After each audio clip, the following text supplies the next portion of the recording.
Tonight, we'll cover getting edged by World War III, the absolute meltdown over the New York City mayoral election, weed getting a surprising thumbs up in Texas, and perhaps more importantly, our theories on who is getting voted off Love Island this week and why it's somehow not Huda. Why the hell isn't it Huda? Or even Ace? You haven't watched the show at all, have you?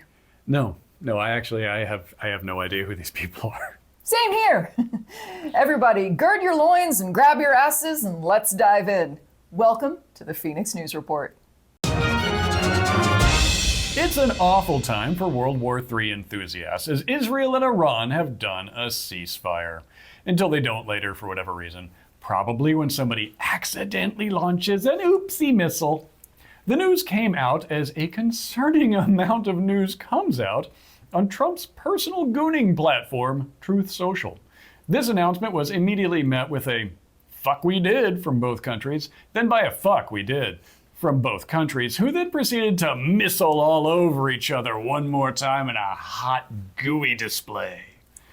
Trump said that he was disappointed in Israel for breaking the truce, showcasing his parenting technique of, you can have one more crime before bed, but no more.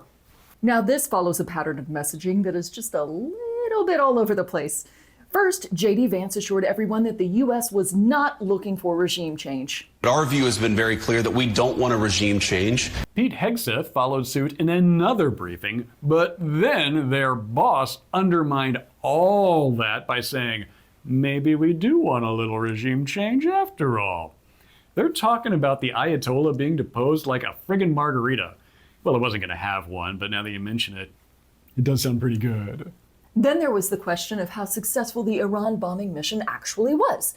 Trump and his team claimed that the nuclear sites were obliterated, but a leaked report said that Iran's nuclear program had only been set back by a few months. And that, much like a day without booze, made Pete Hegseth a little cranky. So if you want to make an assessment of what happened at Fordo, you better get a big shovel and go really deep, because Iran's nuclear program is obliterated. Okay, no, listen, let me break it down for you. All right, so here's this fun little toy, right? Mm-hmm. Right? Yeah. Now I punch it, and look at that. It's obliterated. It's still right there. It looks mostly the same. No, it's obliterated because I hit it really hard. You are getting misinformation from a leaker who hates America. I'm getting information from my eyeballs. Why do you hate America? Oh, for heaven's sake. With all this information coming from the Trump administration and then being contradicted by other members of the Trump administration, the truth has started to get a little murky. Here to comment from the future is future White House Press Secretary Jen Haston. Welcome, ladies and gentlemen of the press. As you're all aware, with the signing of the Trump peace accords in the ballroom of the fabulous Trump Hotel in Casino Tehran, home of the bunker belly buster pulled pork sandwich, Donald Trump has single-handedly ended World War III and won the Trump Tehran golf tournament at the resplendent Trump Hotel in Casino Tehran by 17 strokes. I will now take your questions. Hi, Andrea Bridges-Smith, your boss from a week ago. How did you get to be the dang White House press secretary? And follow-up question, so World War III did break out after all, huh? You really want your first question to be so stupid?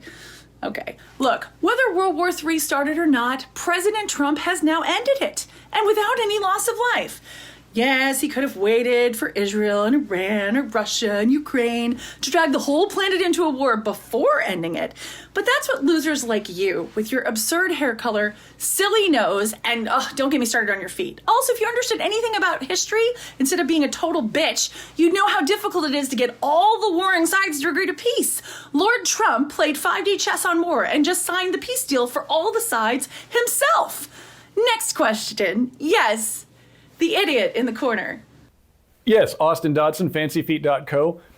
Are you saying Trump just lied and told everyone he ended World War III, even though there never was a World War III, and he also was the only world leader to sign the peace deal? The peace deal he wrote. Are you sure this isn't just a pathetic old turd pretending to do something presidential?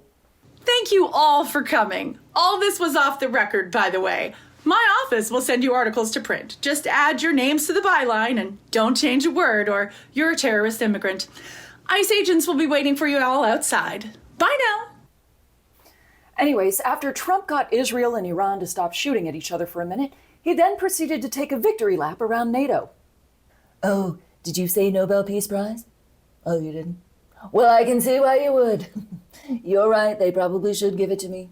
Thank you for nominating me, Keir. I'll see you at the ceremony.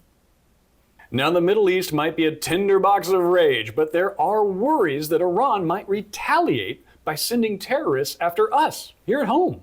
So let's check in to see who is responsible for monitoring and responding to, it's definitely real this time, you guys, terror threats. Thomas Fugate, seen here waiting for the roofie to kick in, is Trump's pick for a high-ranking role at the DHS Anti-Terrorism Office. His resume includes working at a grocery store and, well, that's it actually. And at 22 years old, there is now a non-zero chance we receive terror alerts that include the phrase, Skibbity Ohio. And speaking of Muslim terrorists, let's talk about that election in New York. Or at least that's how the GOP would do that segue. New Yorkers went to the polls in the Democratic primary for mayor. There were many choices, but the frontrunners were two wildly different options. The young, starry-eyed socialist Zohran Mamdani, or, and we can't stress this enough, the actual sex pest, Andrew Cuomo, who resigned in disgrace after sexually harassing like all the women. Thankfully, New Yorkers rejected Cuomo, saying that sort of behavior is reserved for the White House. Meanwhile, Cuomo endorser Bill Clinton was seen distraught outside the NYU dorms, while Cuomo himself was seen furiously texting, "You up?" to baristas he saw in passing. Now everyone is freaking out about this for various reasons. The old guard of the Democratic Party, your Pelosi's, your Schumers, they are freaking out because what if plucky young upstarts start primarying their old asses? In fact, Schumer got so upset at the thought of AOC running against him that he forgot to drink water and ended up in the hospital. Not exactly the way to project you've still got youthful vigor there, Chuck. And then there's the MAGA faithful who are acting like this guy's name is Jihad McDeath to America and requesting that Donald Trump revoke his citizenship? Guys, you're acting like Mamdani is the new leader of the whole damn party instead of this being a primary for a citywide election that is months away. Can we take it down a notch? No? Never? That's what I thought. In one of his precious little Truth Social posts, Donald Trump said Mamdani's voice was grating, which was a real pot-kettle kind of situation, and called him a, quote, 100% communist lunatic for, let's see here, wanting stuff to be cheaper. Oh shit, I want stuff to be cheaper too. Am I a communist? I mean, I don't think so, but I did go ahead and call ICE to come pick you up and throw you in a gulag just in case. Yeah, okay, good. That's probably for the best. You're welcome. And speaking of the world's worst travel agents, ICE is running out of room to hold all the people they've been kidnapping off the streets. I mean detaining. But as they say, necessity is the mother of detention, so they've been cooking up some new ideas, including one called Alligator Alcatraz. So basically, this would be a detention facility in the Florida Everglades, surrounded by alligators and pythons. So if detainees tried to escape, they'd have to fight their way through Mother Nature's gauntlet. It's an idea so appalling that Fox is already clearing space on the fall primetime schedule. But if they run out of room in Gator Alley, plans B, C, and D are already afoot. The New York Times reported that the Trump administration has been negotiating with countries around the world to take deportees, including Sudan, Libya, Kosovo, Rwanda, and even Ukraine. Ukraine! That's like saying, hey, I know you're busy juggling like 12 flaming swords right now, but do you mind if I drop off this plane full of people for you to babysit? In fact, some of the nations the Trump team is negotiating with have travel bans in place, meaning their own citizens aren't allowed to come here. Several of them are well known for human rights violations, and some have do not travel advisories in place from our own State Department. But just because we would never go there doesn't mean an asylum seeker can't. According to the Trump administration, they're not so much people like us as they are sacks of meat with a tan. And this explains the retooling of the poem on the Statue of Liberty. Give me your tired, your poor, your huddled masses, and I will ship those bitches to Sudan. Marjorie Taylor Greene has been in the news lately, first for opposing Trump's bombing of Iran, and then for getting a little crazy with her gavel. That's why he's working for peace Madam Chair, right now. it's not your time. I'm the chair of this committee. That's not how I'm the chair. parliamentary procedure works. You're not Madam recognized, Ms. Chairwoman. Stanberry. You're not recognized either. You can't just speak anytime you want. I'm the That's chair of not this how committee. That's not how it Ms. works. Stansbury, Madam. you're not recognized. Madam Chairwoman, that is not how You Ms. can Stansbury, you're smash not your gavel recognized. all day, but that's not how Ms. Stansbury, you're not parliamentarians recognized. work. Now we go live to the secret MAGA trial taking place under the White House. Marjorie Taylor Greene with an E. You are accused of defying the cult of MAGA. I'm telling you, it's not a cult. But please don't kick me out. I would never question Daddy. Like, hell yes, we're a cult. We made Noam sacrifice a dog and a goat just to get in. Plus, I'm looking at a tweet you truthed or a truth you X'd. I don't know, whatever. Okay, you said Daddy's new shiny war was bad and that he promised he wouldn't get us into a war. Well, Daddy mad, and now you're in trouble. Daddy Trump did promise not to do any foreign wars or do anything foreign at all. That plus the egg prices, that was his whole thing. But then he did Billy badass bombs, and now scary brown people are gonna kill us. And an Islam terrorism. Okay, those bombs killed all the nuclears in a country that I can't even find, like, on a map. They totally obliterated it, which is probably why I couldn't find it on a map. No, look, you truth-elected the Desert Storm and Vietnam were senseless foreign wars, which is only true because Daddy Trump didn't start them. But Daddy saw a picture of those sweet bunker buster bombs, and that was his chance to see the invisible stealth planes.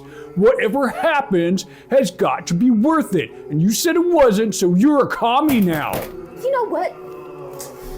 You're out of order. How about that? I am the GD woman of this GD committee, and everyone has to pay attention to me and do what I say. That's not how parliamentary procedure works. Look, the only bait and switch I want from Daddy is when I'm the bait, he spanks me with the switch. Wrote a whole fanfic about it. How about that? You have proven your loyalty to the cult of MAGA with these thirsty acts. In Daddy's trademark brand name, you are forgiven. MAGA! Let's turn now to some news from the world of business. A new company wants to make an AI that helps you cheat at life. Backed by Andreessen Horowitz, the startup Cluey Inc. promises to take the ache out of faking it. Their motto is cheat at everything. Good luck to anyone who signs a contract with those guys, am I right? Now, they have assured us that this isn't just a rebranding of Ashley Madison, only with bots. Only bots in your area are dying to meet you. Stop that. At sales meetings, negotiations, whatever, the AI will follow your conversations and offer real-time suggestions.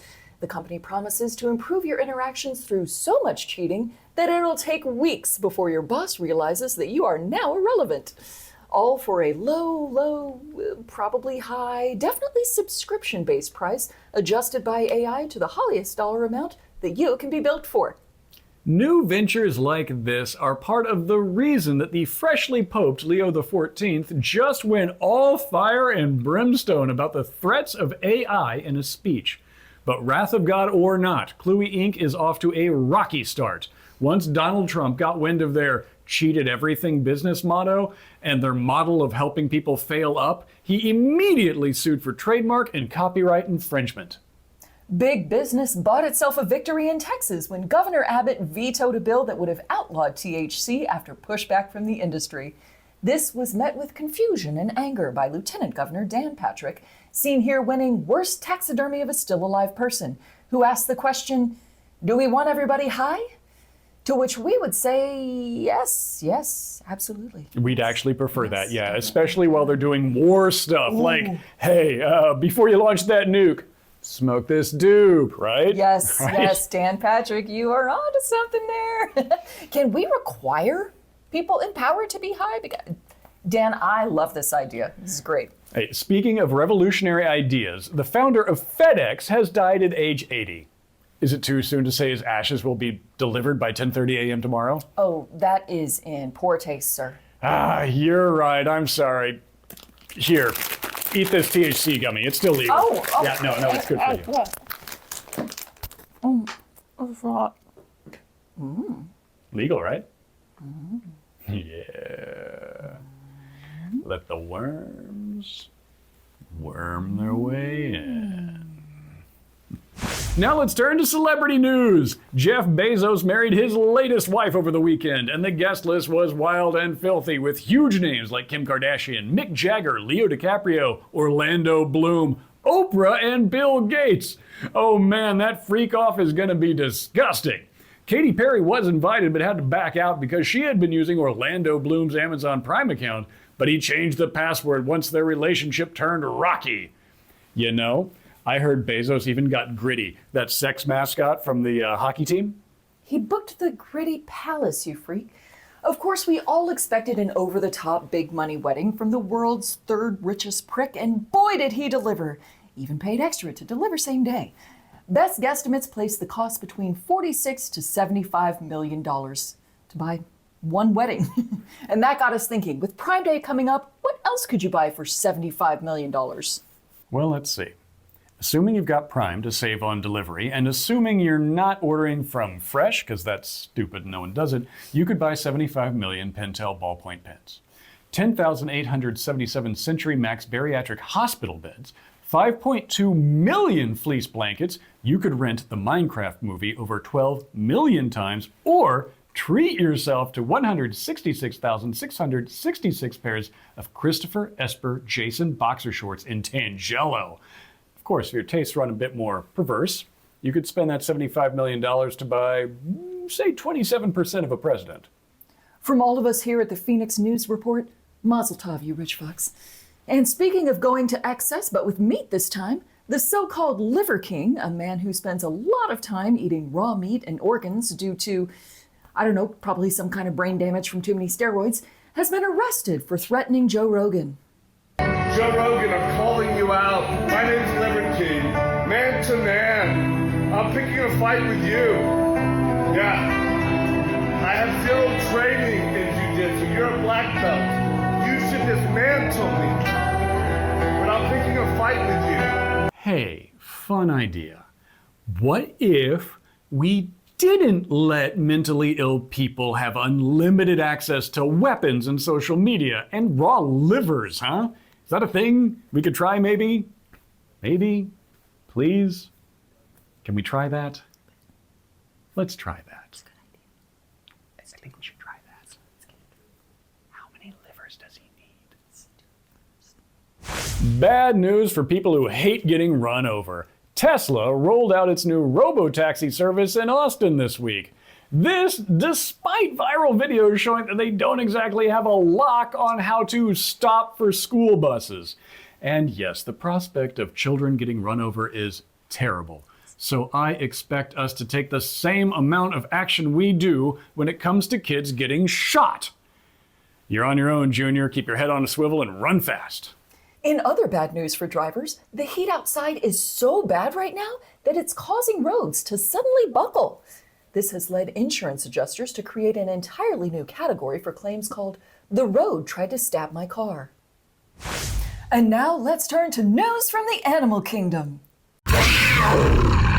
In Hong Kong, an angry monkey tore down a sign instructing people not to feed it. The sign was in place because people kept feeding them. And then, when they didn't, the monkeys got violent.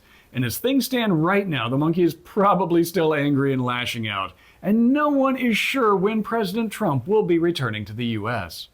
In dead dinosaur news, the only kind there is these days, a new dog-sized species of dinosaur has been discovered. Reach for comment, Kristi Noem grabbed a rifle and headed for the gravel pit. In a story that is equal parts dumb and even more dumb, a man got stuck in the chimney of a Connecticut park building in an attempt to rescue his dog that had become locked in the bathroom after hours. Let's break down how this insanity happened. All right, first, he had to take his dog into a park bathroom. And that's maybe understandable Ish. Okay, he then had to leave his dog in the bathroom. Okay. left. Man leaves, dog stays in. That's. I don't know what situation would require that. Then the doors to the building automatically lock after 10 p.m., trapping the dog inside while the man is outside. So he not only left the dog alone in the bathroom, but he then left the whole building. Like, did the dog send him out for laxatives? I mean, the math ain't math in here. Now our dude wants his dog back. So what does he do? Does he call the park for help? Does he break a window? Does he dress up like a door key in the hopes of fooling the door into thinking it's actually not locked at all? No, our boy decides it's late. My dog is probably done going number 2 by now, and his paws can't work the door handle. So I gotta do what I gotta do. And he decides to Santa that situation. So up the wall he climbs, down the chimney he shimmies until he finally stops to consider the series of poor decisions that left him stuck in a chimney. Gotta start sometime. Emergency services eventually rescued the guy after disassembling most of the chimney, causing a lot of damage. And yes, the dog was fine and even washed his paws before he left the bathroom. This has been News from the Animal Kingdom. That wraps up this week's episode, but our podcast, Washington to Westminster, will be back on Wednesday. We'll be off for America's birthday after that, but we'll be back with a fresh new episode of this show in 2 weeks. Till then, keep flying, y'all. Love you. Bye. I am called Julio. I need tibia for my bug hole. I need tibia for my bug Julio. The angle of the dangle is inversely proportional to the heat of the beat. On Trump's personal gooning platform, Truth Social. Truth Social. But as they say, necessitary is... God damn it, I'm doing good, necessitary. Fuck you, words. Backed by Andreessen Horowitz, the startup. The startup? Startup. It's the startup. I got into German Andreessen mode Horowitz going to start up your way. The Horowitz switched me into German. You want an investment? Yeah? We do a startup. Fucked it up. Just solid. Okay. Ugh. Let's unfuck it. There ain't gonna be no extra cash on the dresser from me. We owe it to ourselves, to our fans, and to little baby Jesus. Not Yes. that one, No. the other one. Jesus. No, he still goes by Jesus, but he's a pretentious fucking baby. I should see what he does the rest of the time. Kids, eat your testicles. No, not your own, not your brother's testicles. God damn it. You know, bring them in. That's right. You like the Pokemons, kids? What if we kicked them out of the fucking country? Pikachu, I do not choose you. Choose you to go to Sudan. Gird your loins and grab your ass. Let's do this. Got a wrist thing going on. I might have to gird both. Hold on, almost done with my ass. Okay. Oh, there it is. Gracious. Ow! God! Every time with you. I will never stop doing that joke. You should. It's great. And no one can make me. I'm gonna try it now. Why do you hate America? I don't. Why do you hate I love America? America almost You as much hate as I love America? Trump. I don't. Don't No. hate America. America loves you. Freak. Ow. No, I obliterated that though. No, it's still here. It's still here. Hold on. It didn't go anywhere. Ow. Ow. Still here. Not obliterated. Still exists. Why? I don't understand what's happening, and I'm uncomfortable. Oh God, it's a brown bear. Oh, I'm gay now. Wait, why do I feel free? Like I'm finally able to be me. Like I can finally just be who I always was. Oh. You know? Yeah, that's. My God. There we go. It's like a giant weight has been lifted from my head and put onto my shoulders. Yeah. Do you need a minute? No, I need a chiropractor. It was really hard keeping my shoulders up that high. Please don't. Ow. Okay. It's scary. It's scary. Ow! God! Again! Why do you hate America and my hand? I'm gonna fuck you up, woman. Take this. Oh, you like that, don't you? Oh, So violent. This bear is so violent. Oh, yeah, take it. I gotta just, very painful. this motherfucker's coming right off. Twist this. Oh, How's it going back there? I forgive you. Okay, great. I think you need to.